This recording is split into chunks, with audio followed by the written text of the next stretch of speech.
Miracle, also called Mimi, believed love would change everything. She had married Vincent Okocha, the only son of one of the wealthiest families in Delta State. Despite the cold way his family treated her during their courtship, she thought that once she became their daughter-in-law, things would improve. She was wrong. From the moment she stepped into the Okocha mansion, she realized her life was about to become a living nightmare.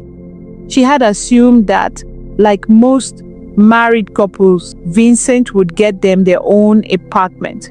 But when she mentioned it, he laughed. Apartment? Why would I leave my father's house? You think I'm stupid? Miracle's heart sank.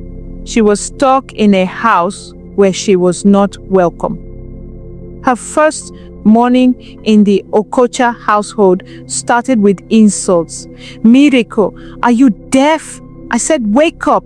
Mrs. Monica's voice echoed through the room as she banged on the door. Miracle jolted up, startled. She had barely slept, but she rushed to open the door. Mrs. Monica folded her arms.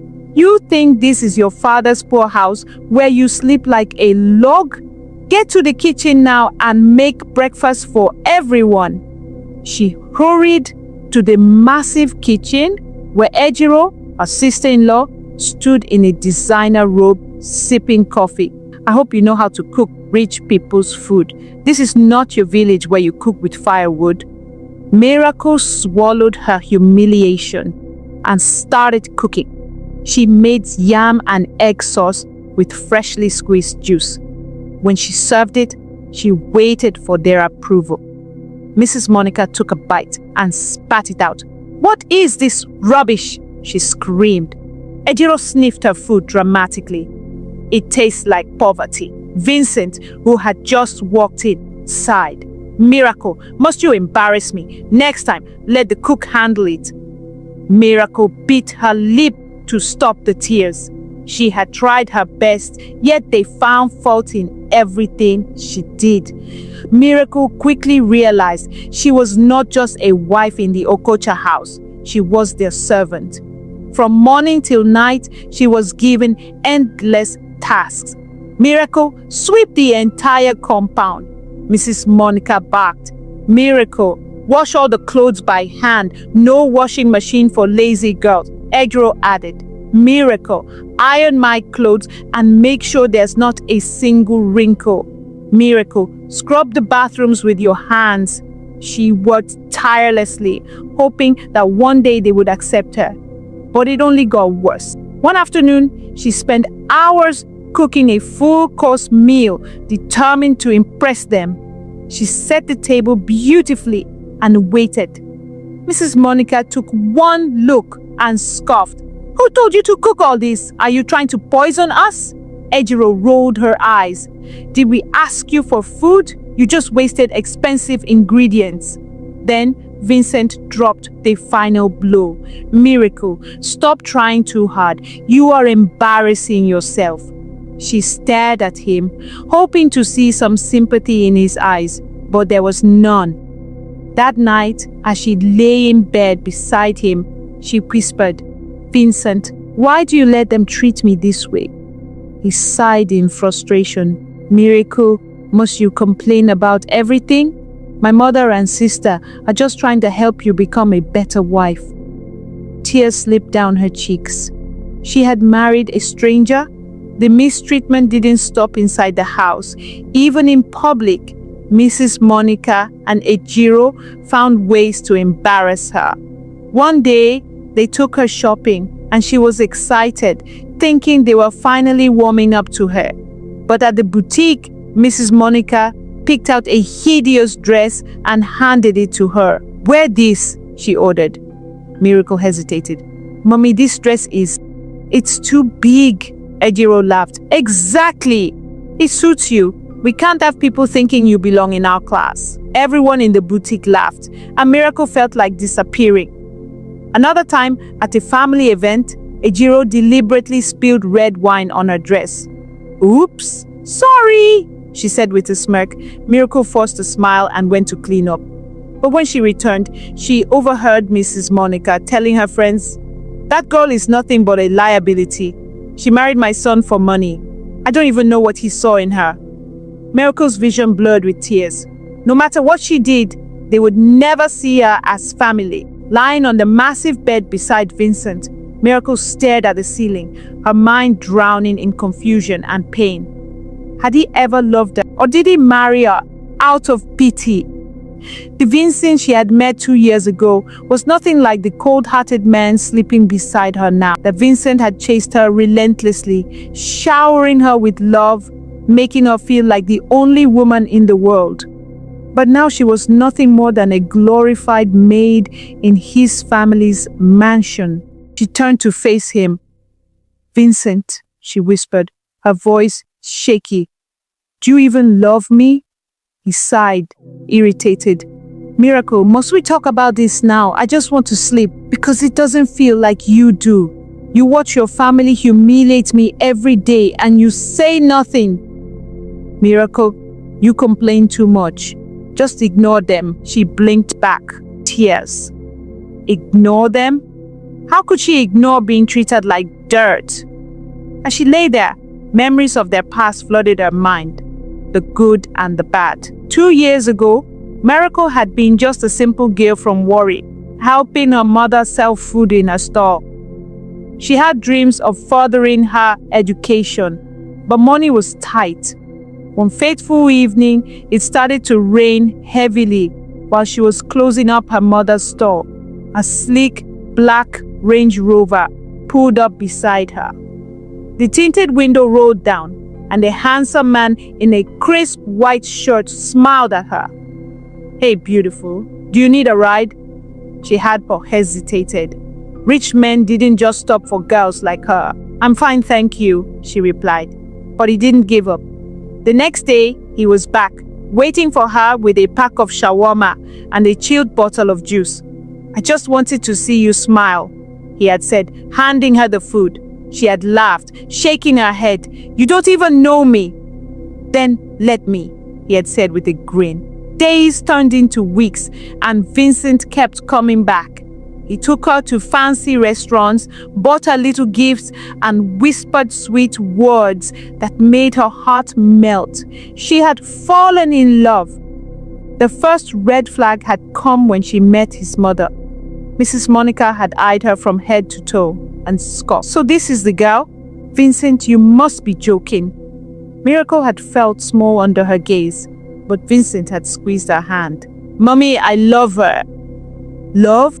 Do you even know who she is? What does her father do?" Miracle had swallowed hard. "My father, he's a carpenter." "Ma," Mrs. Monica had gasped, as if she had just heard something disgusting. "Vincent, you will not marry this girl." But Vincent had defied his mother. He continued to date Miracle, making her feel like she was worth fighting for, until she noticed something strange. Vincent told his mother everything. If they had a little disagreement, his mother knew about it the next day. Once, she had jokingly said, "Vincent, are you in a relationship with me or with your mother?" He had laughed it off, but deep down, she had been uneasy. She convinced herself it wouldn't matter. But now, as she lay beside him in their marital bed, she realized she had given everything to a man who had never truly been hers. Vincent had fought for her, but he had never fought for her respect, and she was beginning to wonder if marrying him had been the biggest mistake of her life. Miracle's life in the Okocha's mansion continues to be nothing short of a nightmare. Nothing she did was ever good enough. If she cleaned the house, Ejiro would run a finger over the furniture and scoff. "See how dust is still here. Is this how you used to clean your father's wooden shack?"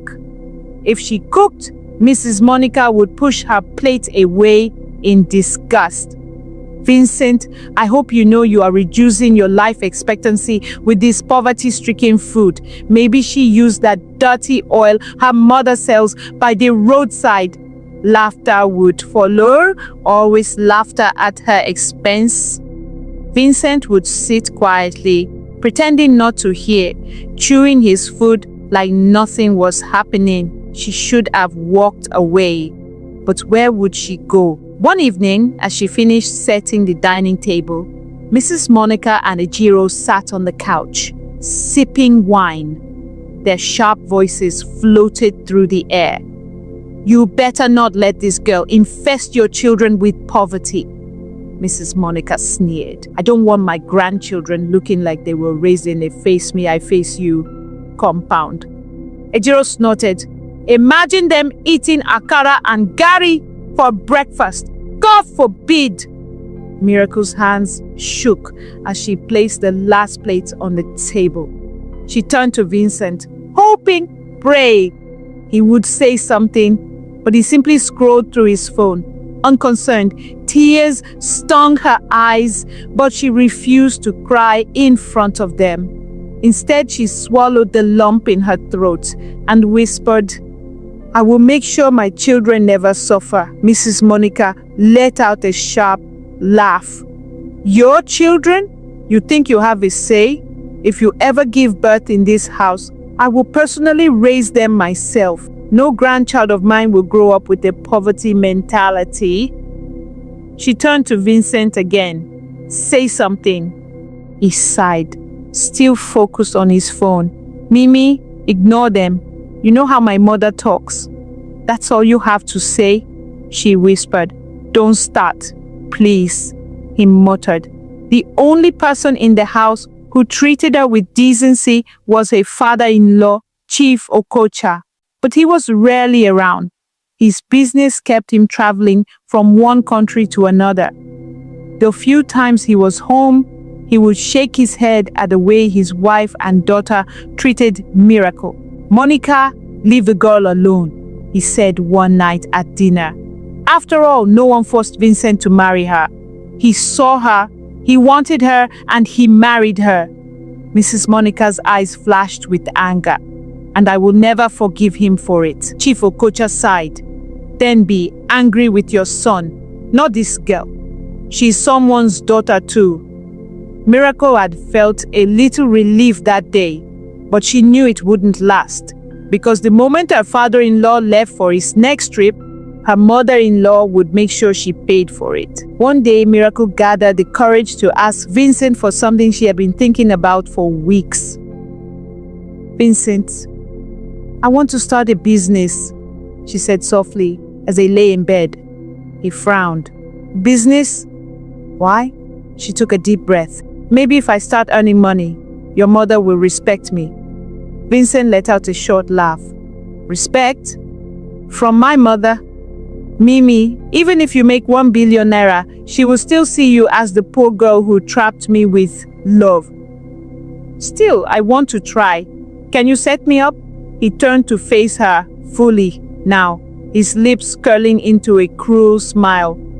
"Why don't you ask your father to set you up? Or is it forbidden for a father to help his daughter?" Her heart stopped. He knew. He knew her father had nothing. He knew they had struggled all their lives. He knew her father couldn't even afford to give her a proper wedding. And now he was using it against her. Tears rolled down her cheeks. Vincent sighed. "You see? Always crying? This is why my mother doesn't like you. Go and sleep, Miracle. Stop stressing yourself." He turned off the light and went to sleep. But Miracle lay awake, staring at the ceiling. For the first time since she married Vincent, she realized something. She was completely alone. The day Miracle's best friend, Deborah, came to visit was one of the few days she felt a glimmer of happiness. Deborah had always been like a sister to her. They had struggled together back in Warri, sharing dreams of a better life. So when Miracle married Vincent, Deborah had rejoiced, believing her friend had finally escaped poverty. The moment she stepped into the Okocha mansion, her mouth fell open. "Jesus, Mimi, see house. My sister, God has done it for you." "Oh!" Miracle forced a smile, knowing the truth was far from what Deborah believed. The two friends sat in her room chatting. "See, Anne, I tap into your blessing." Deborah laughed, shaking her head. Mimi, you're enjoying this, your bed alone big past my room in worry. Miracle laughed lightly. She wanted to tell Deborah everything. She wanted to scream that she was suffering, but instead she just nodded and listened. Then, just as they were laughing about an old memory, the door burst open. Her mother-in-law's eyes darted to Deborah, then back to Miracle, disgust curling her lips. So this is the kind of friends you keep, birds of the same miserable feather. Mrs. Monica sneered. I should have known. Deborah blinked, confused. Good afternoon, Ma. Mrs. Monica let out a loud, mocking laugh. Did you say afternoon? My dear, what's good about your afternoon? That your poverty followed you here. Look at you, Mrs. Monica continued, eyeing her from head to toe. No class, no beauty, nothing. The same way your friend has been disgracing my son, I'm sure you're out there disgracing yourself too. Miracle's body trembled. Mommy, please. Mrs. Monica turned to her sharply. Shut up, you low-class girl. You should be ashamed bringing another hungry person into my house. Deborah's face changed. Ah, God will not do this one for me, she said firmly. If this is what marrying a rich man is, I reject it in Jesus' name. I don't want Peter scoffed. You better reject it because no rich man in his right senses will look at you. Deborah turned to Miracle, her eyes blazing. Mimi, now so a bee. Miracle looked away, her eyes wet with unshed tears. You're suffering and smiling. I thought you were enjoying, not knowing you are dying in silence. Mrs. Monica hissed. Deborah turned to her, voice filled with anger. Ma, with all due respect, your son did not pick my friend from the gutter. He saw her, he wanted her, and he married her. It's not her fault that you can't accept it. How dare you? Deborah, please let's go to the balcony, Miracle whispered, not wanting the situation to escalate further. I'm leaving already. I don't stay where people talk to me like I'm a piece of trash. Out on the balcony, away from Mrs. Monica's insults, Miracle finally let the tears fall. Deborah, I don't know what to do, she sobbed. Mimi, why are you still here? Why haven't you left? Miracle wiped her tears. Where will I go? I have no savings. Any money Vincent gives me, I send back home so my family can eat. I can't leave. I have nothing. Deborah's face softened. Mimi, she said gently, taking her hand, listen to me. A woman is not supposed to lose herself just because she's married. Miracle sniffed. See, forget all these riches and big houses. If you're not valued in your marriage, then what do you really have? You think your worth comes from this mansion? From the fact that you married rich? No, my sister, Deborah continued. Your worth is in who you are. If a man and his family cannot see your value, then they don't deserve you. But where will I go, Deborah? She whispered. Her friend sighed. Start saving, even if it's small. Start planning. I know you don't have anything now, but you have a brain, you have hands, and you have God. Don't let anyone keep you trapped in a life where you are nothing but a servant. I don't even know how to start. Deborah squeezed her hand. You will figure it out. Just promise me one thing. What? Promise me that one day, when you finally realize you are more than this suffering, you will walk away with your head held high. Miracle stared at her friend, the words sinking deep into her soul. For the first time in a long time, she saw things clearly. And for the first time, a small seed of courage began to grow inside her. Something shifted inside Miracle. After Deborah's visit, she stopped crying. She stopped begging. She stopped hoping for love or respect from Vincent's family. Instead, she began to plan. She realized something. She had been living like a maid in the mansion. So why not turn it into something useful? If they saw her as a housemaid, Then she would use that to her advantage. With the little money she had secretly saved from the small allowances Vincent gave her, she bought a cheap second-hand phone with a good camera. At night, when everyone was asleep, she watched YouTube videos on content creation, video editing, and how to grow an audience. The next morning, she started filming. She didn't show her face, just her hands as she cleaned the massive chandeliers, scrubbed the marble floors, arranged the expensive vases, and cooked meals fit for kings. She spoke softly in the videos, sharing cleaning and cooking tips, talking about how to manage a big house, and giving little insights into her daily life as an invisible wife. Her channel, Mimi's Home Secrets, was born. She recorded everything. The meals she cooked that Mrs. Monica and Ejiro never appreciated, the laundry she washed without thanks, and the spotless house she maintained while being treated like a nobody. But she never mentioned their insults or mistreatment.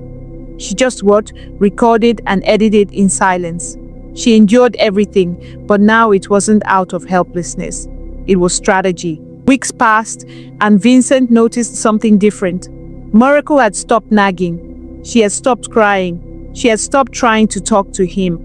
Before, she would ask him why he never defended her, why he let his mother and sister insult her. She would beg for his attention. She would cry, but now nothing. She moved around the house quietly, doing her chores without emotion. She didn't ask him for money or favors. She didn't complain when he came home late or when his mother threw insults at her. Vincent noticed, but he didn't care. As long as she wasn't disturbing him, it didn't matter what she was doing. He assumed she had finally accepted her place as his wife and nobody in his house. What he didn't know was that the quietness wasn't submission, it was preparation. Miracle was building something in silence. Miracle's content creation journey was growing, but it wasn't easy. She filmed in secret, edited her videos at night, and uploaded them when no one was watching. At first, the views were slow, 10, 20, 50 views per video. It felt frustrating, but she kept going. Then, after a few weeks, something happened. One of her cooking videos, where she demonstrated how to make the perfect jollof rice, started getting traction. People loved her soft, calm voice and how she explained everything step by step. The video hit 5,000 views overnight, then 10,000. For the first time in a long while, Miracle felt hope. One evening, after cleaning the entire mansion as usual, she set up her phone on a small shelf in the kitchen to record. She was making a special egusi soup recipe. She was focused on her work when she suddenly heard Ejiro's loud voice. "What are you doing?" Before she could react, Ejiro had snatched the phone from the shelf. Miracle's heart dropped. She reached for the phone, but Ejiro quickly held it up. "What is this? You're recording in this house? Are you mad?" Her mother-in-law, who had been sitting in the living room, overheard and came in. "What's going on?" "She's filming like some jobless, hungry influencer," Ejiro hissed, shoving the phone in her mother's hand. Miracle's chest tightened as she scrolled through the videos. Then the woman's face twisted in disgust. "So, this is what you've been doing? Instead of carrying children for my son, you are making videos like a common roadside girl?" Miracle opened her mouth to explain, but before she could say anything, her mother-in-law raised her hand and slapped her. The sharp pain stung, but what hurt more was the anger in the woman's eyes. "You want to bring disgrace to my family. What if people recognize the house and start gossiping? You want to turn us into some social media joke?" Ejiro smirked. "Or maybe she's using our mansion to deceive people, making them think she's the madam of the house." She turned back to Miracle. "Delete every single video, now." Miracle's hands shook. She couldn't just delete everything. Those videos were her only escape.